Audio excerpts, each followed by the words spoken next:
اسی طرح بعض لوگوں کا سوال ہوتا ہے کہ مال میں برکت کیسے ہو. بڑی پریشانی رہتی ہے، میں بھی کماتی ہوں، میاں بھی کماتا ہے، بچے بھی کماتے ہیں، لیکن برکت نہیں. تو برکت کیسے؟ پہلی چیز ہے اللہ کا تقوی.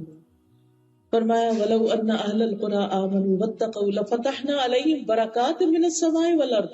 اگر یہ بستیوں والے ایمان لاتے اور اللہ کا تقوی اختیار کرتے تو ہم ان پر آسمان اور زمین کی برکتوں کے دروازے کھول دیتے.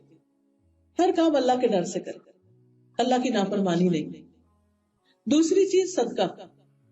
حدیث میں آتا ہے تم جو بھی صدقہ کرو گے اللہ اس کی جگہ اور دے گا، اور وہ سب رزق دینے والوں میں سے بہتر. قرآن مجید میں آتا ہے وَمَا أَنفَقْتُم مِّن شَيْءٍ فَهُوَ يُخْلِفُهُ وَهُوَ خَيْرُ الرَّازِقِينَ.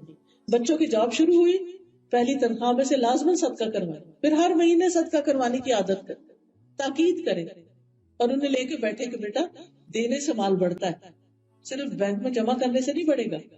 صدقہ مال کو کم نہیں کرتا. حدیث میں آتا ہے جو آدمی صلہ رحمی کے لیے سخی بن جاتا ہے، جود و سخا کا دروازہ کھول دیتا ہے، اللہ اس کی وجہ سے اس کے مال میں اضافہ کر دیتا ہے. رشتہ داروں کو دینے سے مال بڑھتا ہے. صحابہ کہتے ہیں کہ نبی صلی اللہ علیہ وسلم ہمیں صدقے کا حکم دیتے، اور ہم میں سے کچھ لوگوں کے پاس کوئی چیز ہوتی نہیں تھی دینے کے لیے، کچھ بھی نہیں تھا دینے کو، کریں کیا؟ تو وہ بازار جاتے، اپنی پیٹھ پہ کوئی چیز اٹھاتے، مزدوری کرتے اور ایک مد لے کر آتے اور وہ رسول اللہ صلی اللہ علیہ وسلم کو دے دیتے، یعنی صدقہ کر دیتے.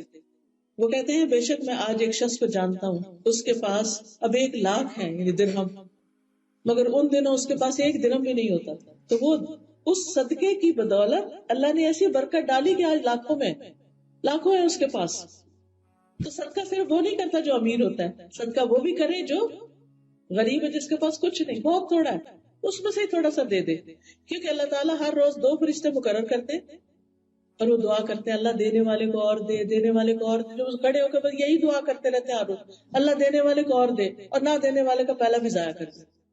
تو وہاں سے بھی برکتی ہو